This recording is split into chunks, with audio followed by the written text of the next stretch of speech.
morning and welcome to Rochester in Focus. I'm Lynette Adams. Coming up on the show today, we talk with Monroe County Sheriff Todd Baxter and the head of the Baptist Ministers Alliance about the importance of community events like yesterday's Bridging the Gap. You'll learn all about it. And right in time for the start of school, we talk with Dr. Ruth Holland Scott. The first Black woman to sit on the Rochester City Council has written a book entitled Raising Confident Children. She has great advice for parents. Also this morning, you'll meet the 2024 Hispanic Business Person of the Year. Louisa Bars shares the strategy that's kept her in business as a translator-interpreter for more than 3 decades. And finally, we talk about maternal mortality with lactation consultant and doula Lakeisha Washington. You may recall she joined us last week to talk about the importance of breastfeeding.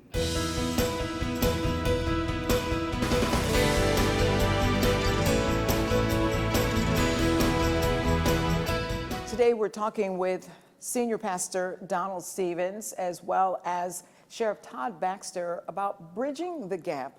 We want to learn a little bit more about this program. Thank you so much for being here. Thanks for having us. What is Bridging the Gap? I think it's an intentional activity to, the saying bridge the gap, but to bring community members and law enforcement together in a positive experience to bridge that gap. Sometimes we're just going to negative call after negative call, and we develop that callousness. And sometimes the community develops that callousness towards our law enforcement servants. And that's what we want to do, go out and have a good time, break bread, and show that we're human beings. We want to run around with the kids. We want to create an atmosphere where we can have food together and be intentional about it. That's the whole idea. This is a very intentional act to bridge that gap. But would you agree, though, that there's generally a distrust of people in uniform among people of color? They're fearful and they don't trust. And most definitely, because it's a time that we live in right now because of shootings, and some people say that they shouldn't have happened, and some shouldn't happen. I cannot agree more with that situation. But the fact of the matter is, we need to have law enforcement, because without law enforcement, you have anarchy, and we have to learn to trust. And certainly, again, I get the time that we're dealing with nowadays, where people say, "Well, I don't want this, I don't want that," but law enforcement is a great career to still be in, and I try to encourage young folks who are looking for a great career, and not just a career, to me, and I say this all the time, and I'm probably sure that Sheriff Baxter is tired of hearing me say this, but law enforcement is a ministry. You have to care about people in order to police them. From your perspective, I just talked to the pastor about his perspective as an African American. From your perspective, when you go into a neighborhood, what do you think is the perception of you in a uniform? Well, I walk every Friday. I walk Jefferson Avenue intentionally every Friday, and every other Friday. I walk one of the towns we police the other Friday. But when they see the uniform, they don't know it's the sheriff at first, most often. When they see the uniform, they're just happy. I'm honking horns, literally, happy to see a cop out of the car and just walking, because that's community policing. That's what people are looking for from the servants. And then when they find out I'm the sheriff, then it's like almost like a party, right? It's just, people are just so excited that we care enough that we're out here, and we don't have to be here. So there's that connectivity that I think a lot of people just don't know that's there. I mean, the people in some of these difficult communities love their police officers, but we have a stigma on both sides of this us versus them, and that doesn't need to be true. But you got to be intentional to break those things down. So getting out of a patrol car and walking and going up and shaking people's hands that are naturally defensive when you walk up, and by the time you're leaving, you're high-fiving each other and laughing about the Buffalo Bills or something. What do you think is one of the biggest myths that you would like to dispel among people in the community about law enforcement or about a uniformed officer? Well, first of all, we're not perfect. We're human beings inside a uniform with an extremely difficult job, extremely, and it's ultra critiqued to a level that's the Buffalo Bills aren't even critiqued as high as we are critiqued on our job description. But we have a lot of power, so we should be critiqued and held accountable. But that doesn't mean it's an us versus them. That doesn't mean we're not allowed some grace when we make a mistake, or allow us as bosses to address what needs to be addressed. But on the other end, these are great human beings in these blue uniforms. They're superb human beings. They're mothers, fathers, coaches, the soccer league, volunteering at churches all the time. I mean, we hire good people, and that I want people to see underneath that uniform that these are just good human beings trying to do a very difficult job. Gentlemen, thank you so much for sitting down with me to have this conversation. Thank you. We'll be right back.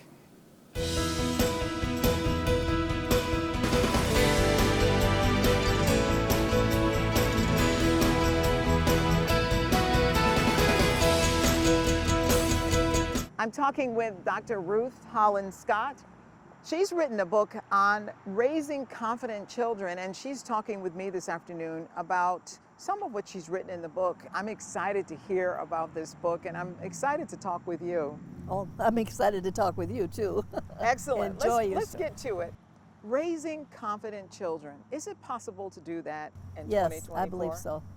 I believe so, because I think if there are certain marks that people have to meet in order to do that, and part of it is paying attention to children, individual children, and making sure that you have some contact with them that makes them feel like they belong to you, that they belong here on earth, and that's why you pay attention to them. So what causes the lack of confidence that we may see among children nowadays? Is it because they feel invisible? Nobody's paying attention? I think that's part of it. I do think that's part of it, and I think we've just been through such a trauma with COVID that many children and many adults have been sort of psyched out. And to the extent that parents were able to keep up whatever routines were possible and able not to sort of freak out about what was going on, children then have confidence. They don't have it if you are running around, you know, like your hair's on fire. So, Which I'm sure many of us were during COVID. yeah, it was hard. But talk about where this comes from. Where did this knowledge and wisdom that you share in the book come from? Really, it comes from my parents. You know, one of the reasons why I wrote the book anyway was because people are saying to me, well, tell us some more about your parents, because I said a little bit in my memoir about my parents. And people wanted to know more about them and how we managed, and, you know, we were not, you know, people keep talking about middle class. Well, that has many definitions. But we really were relatively poor, but I didn't have any idea of that because we didn't talk about it. We didn't talk about being poor or being underprivileged. We talked more about you do what you can with what you have. I can remember many times not only that did my mother make sure that we had a full meal, she would put an extra soup bone in the pot to make sure that some of the neighbors that she knew didn't have anything could have some of what we had. And it was a sharing kind of thing in a community. So, As you look around at some of the things that children are dealing with today, what do you see, what in your mind is missing in some of the lives of the children that you see today? well, I think what's missing is, in some sense, a community of people, because almost every person that a child comes in contact with either is positive, giving a positive influence, a positive vibe, or a negative vibe. And, you know, one of the jobs that I had at one time in the National Institute of Dispute Settlement had a program that they funded here in Rochester because there was this fight going on between seniors and kids in this particular neighborhood, and you know the seniors were really very negative and didn't like the kids. They didn't want them to walk across their yard, and kids love to walk across yards and pick flowers that don't belong to them and things like that. And so they set up this system of teaching them dispute resolution. And they brought the two together, and after a while that community began to be more positive, and the kids were happy and the adults were happy. And so it was kind of like, okay, we have a mess here, what do we do about it? and somebody in the community came up with that idea, and that national group funded it, and it worked. It worked, but we often don't pick out those things and say, okay, well, we should do this again, or somebody should do this again. So being a part of something, being a Yes. part of a community. Yeah, something that's larger than you or your family. Because if something should happen to you, you know, my mother used to say all the time, I want you guys to be good. So if something should happen to me, I want somebody to take care of you who doesn't mind having you in their house.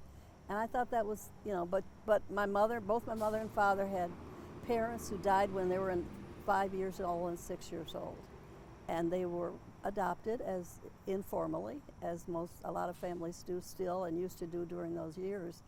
And so they didn't, you know, they missed their parents, of course, but it wasn't totally devastating that mom was gone or dad was gone. So I think that's, you know, that's why you need a community to help raise children. Great advice. Great advice. Dr. Ruth Holland Scott, it's so nice to chat with you. It's nice talking to you too. We'll be right back.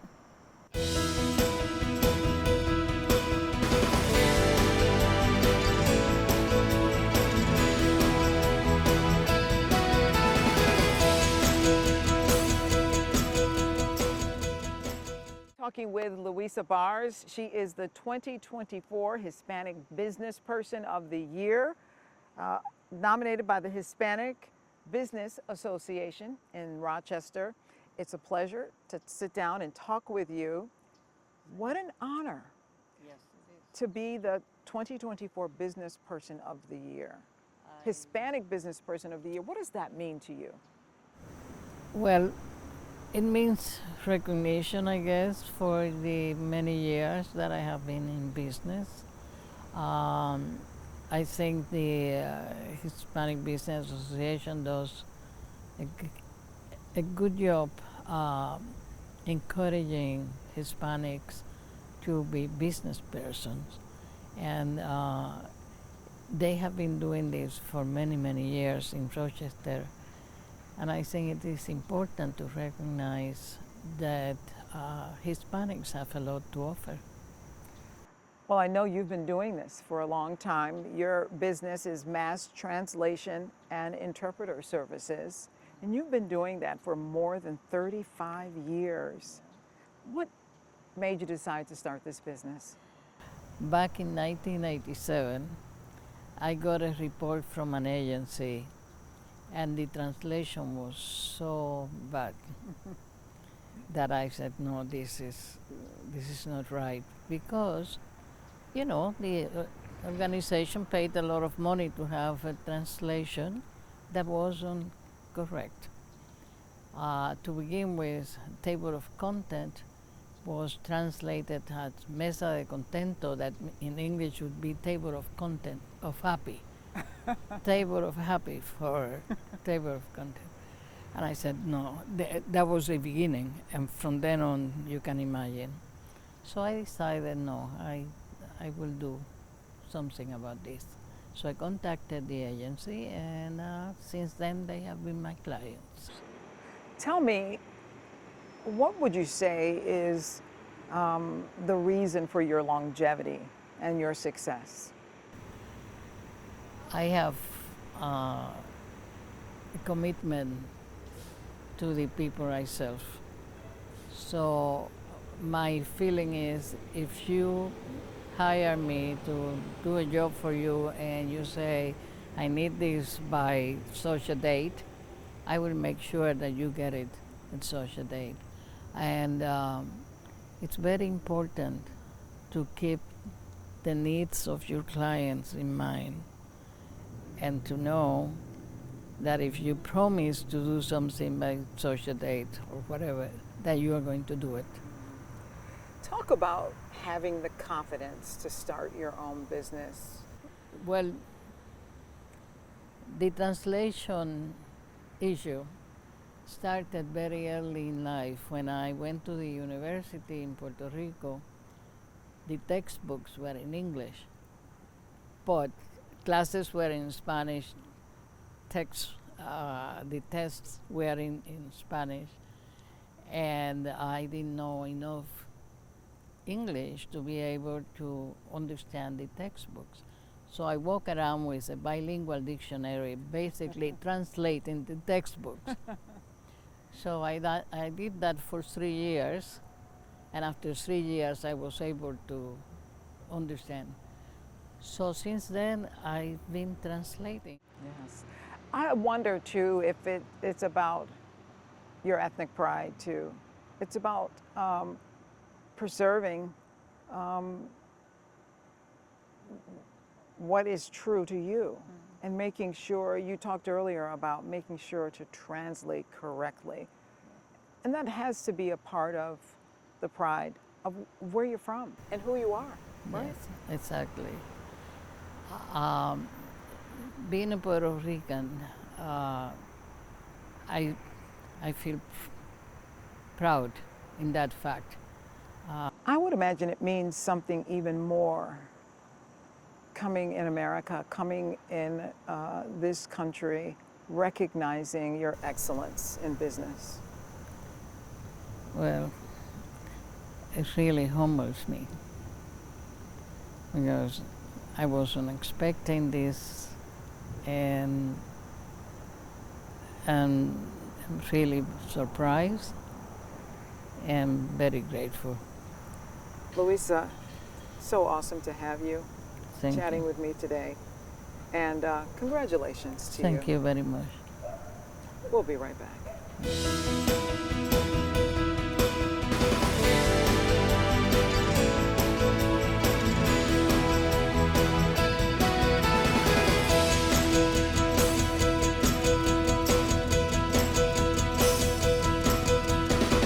I'm talking with Lakeisha Washington. She is an international board certified lactation consultant and a doula. What are some of the reasons why this is still happening in 2024?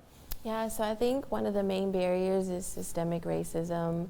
You know, these families are walking into these systems and they are being cared for by some providers who may have opinions about what this family does for a living or what they know. And I think, you know, the families really need to be good advocates for the things that they need. And if they feel like their concerns aren't being addressed, then I think that's a good opportunity for them to switch care and go seek care from someone else who they feel like will actually listen to them and will help them in advocating for their own health needs. And we're talking about African American women across the board. We've heard from Serena Williams. Serena Williams, who had complications during pregnancy and felt that the medical professionals in her case weren't listening to her. And I think like Serena's story isn't unique. There are some people who I'm sure are in our city, in our community, who have experienced some of these same things.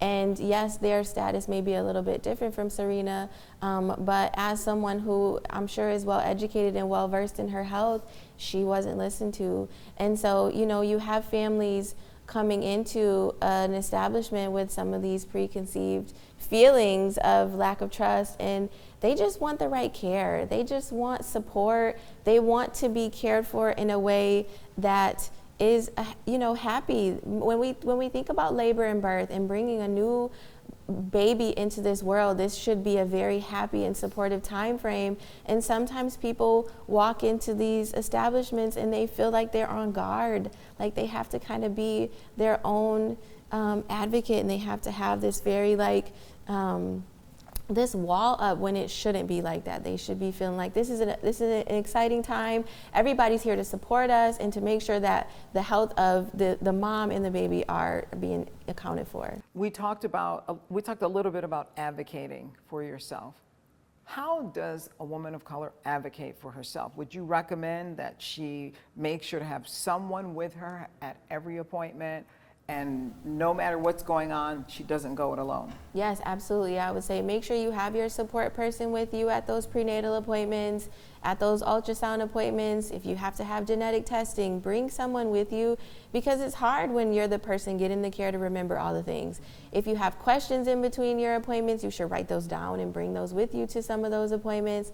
Hire a doula if you need a little bit more support, if you feel like it's a lot of pressure on you or your partner to remember all of these things. There are other people who can help advocate for you in these situations. And again, if you feel like your concerns are not being addressed, I want to empower you to seek care elsewhere, because you have that right to go see someone else if you feel like your concerns aren't being addressed. Talk about how you as a doula help couples or help mothers to be in this very thing. Yeah, so I think the education piece is one of the most primary things that I feel like I give to clients. I want to provide them with the right resources that's going to give them the information that they're looking for. And if they come to me with questions on things that, you know, maybe I haven't heard about, you know, before, I'll go and find like really good research, evidence-based things that I can share with them. So education is a really good piece. And then also just being that person that's there with them. I'm creating a relationship with them very early on in their pregnancy. And so by the time we get to labor and birth, we've had months to get to know each other. At this point, I'm like, we're like birth besties. We're a family. I treat all my clients as families. Even after the babies are born, I want to stay connected with them because this is an experience they're never going to forget. And so not only being an emotional support, but also physically. So in labor and birth, I want to help them change positions and access all, ways to manage pain when it comes to labor and birth. And so I just want every family that wants to have a doula to have a doula. And we have a lot of research and resources in Rochester when it comes to doula support. And I want you to just seek it out. If you feel like you need that extra level of support, it is available in our community. Quickly tell moms-to-be, dads-to-be, families how they can reach you. Absolutely. So I am the owner of Flower City Lactation and Doula Services. You can find me at my website, which is flowercitylactation.com. Not only am I a doula, I'm also a lactation consultant, and I just want to make sure that families have the support that they need. Thank you so much for joining us. Thank you so much for having me. Great information. We'll be right back.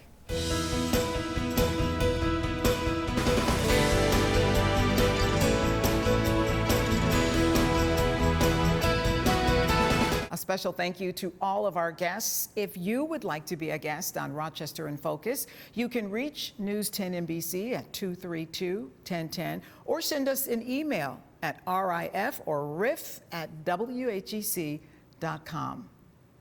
Thank you for joining us. Until next time, have a great week.